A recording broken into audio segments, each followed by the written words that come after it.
والشمس وضحاها، قسم ہے سورج کی اور اس کی روشنی کی، والقمر اذا تلاها، اور قسم ہے چاند کی جب کہ وہ سورج کے پیچھے آتا ہے۔ تلاہا فالو کرنے کو بھی کہتے ہیں، اسی لیے قرآن حکیم کے لیے تلاوت کا لفظ استعمال ہوتا ہے۔ کہتے ہیں نا قرآن کی تلاوت، تو تلاوت کا مطلب یہ ہے قرآن کو فالو کرنا۔ تلاوت کا لفظی معنی ہے ٹو فالو، پیچھے چلنا۔ تو وہ ہم قرات کو اور تلاوت کو یہ سمجھ رہے ہوتے ہیں جو زبانی پڑھ رہی ہیں، قرآن کو آپ فالو کر رہے ہیں۔ جو لوگ کہتے ہیں ہم قرآن کی اتنی تلاوت کرتے ہیں، ان کو کہ تلاوت کا مطلب بتائیں کیا ہے، تو وہ لوگ جو پوری پوری زندگی سینکڑوں قرآن مکمل کر چکے ہوں گے، انہوں نے ترجمے سے ایک دفعہ بھی نہیں پڑھا ہوگا، اور وہ کہہ رہے ہیں ہم قرآن کی تلاوت کرتے ہیں، ان کو آپ تلاوت نہیں کر رہے ہو، بس آپ صرف دیکھ کے پڑھ رہے ہو۔ تلاوت کا جو لفظ ہے نا وہ ہے ٹو فالو کرنا۔ تو یہاں پر اللہ طرف ہمارا ہے سورج کی قسم، جب وہ روشن ہو جائے یعنی طلوع ہوتا ہے،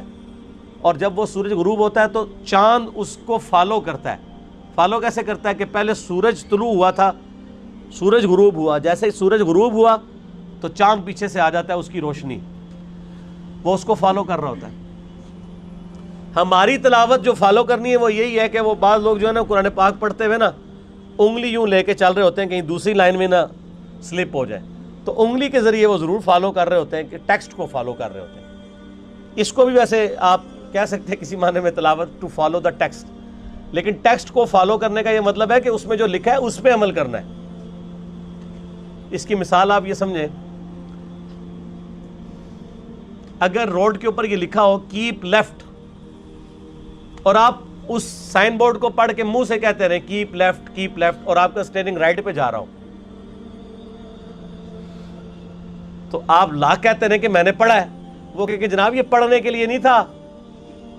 اس پہ عمل کرنے کے لیے تھا۔ پڑھنے کا تو آپ کو فائدہ تب تھا کہ جب آپ اس پہ عمل بھی کرتے، کہ چلیں اگر آپ کیپ لیفٹ کہہ رہے تھے تو اپنے آپ کو حاضر رکھتے ہوئے لیفٹ پہ رکھتے بھی،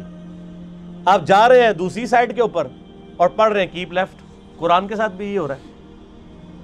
قرآن کی تلاوت کر رہے ہوتے ہیں، قرآن حکیم میں آیت آتی ہے لعنت اللہ علی الکاذبین، خود اپنے اوپر لعنت بھیج رہے ہوتے ہیں کیونکہ خود جھوٹ بول رہے ہوتے ہیں۔ قرآن جب یہ کہہ رہا ہے جھوٹوں پہ اللہ کی لعنت، اور جو تلاوت کرنے والا خود جھوٹا ہے، تو وہ کس پہ لعنت بھیج رہا ہے؟ اپنے آپ کے اوپر۔ تو اگر اس کو یہ پتا ہوگا کہ اس کا مطلب کیا ہے اور میں نے اس کو فالو کرنا ہے تو میں نے اس سے بچنا ہے۔ اس طرح سورہ حجرات میں اگر کوئی شخص پڑھ رہا ہے کہ جو شخص اپنے بھائی کی غیبت کرتا ہے تو وہ گویا کہ مردہ بھائی کا گوشت کھا رہا ہے، تو یہ اس کو جب ترجمہ پتا ہوگا تو تبھی وہ اس کام سے بچے گا نا۔ سورہ نساء پڑھتے ہوئے اگر کسی کے سامنے یہ آیت آئے گی کہ جو لوگ یتیموں کا مال ناحق کھاتے ہیں وہ دوزخ کی آگ اپنے پیٹ میں بھر رہے ہیں، اب یہ تلاوت کرنے والے کئی لوگ ہیں جنہوں نے اپنے یتیم بھانجوں کا، بھتیجوں کا مال دبایا ہوا ہوتا ہے، داڑھی بھی ہوتی ہے، حاجی بھی ہوتے ہیں، نمازی بھی ہوتے ہیں، قرآن کی تلاوتیں بھی کر رہے ہوتے ہیں، حرام خوریاں اسی طریقے سے چل رہی ہوتی ہیں، کیونکہ قرآن کو وہ فالو نہیں کر رہے ہوتے، بس صرف قرآن کے ٹیکسٹ کو دیکھ کے پڑھ رہے ہوتے ہیں، تلاوت نہیں کر رہے۔ آمدہ کو کہنا تلاوت کی ہے، اس کو بتاؤ تلاوت کا معنی کیا ہے۔ تلاوت کہتے ہیں پیچھے چلنے کو، اور یہ قرآن میں ہے والقمر اذا تلاہا، اور چاند جب کہ وہ سورج کے پیچھے آتا ہے، یعنی سورج غروب ہوتا ہے اس کے بعد اگلا نمبر چاند کا لگ جاتا ہے۔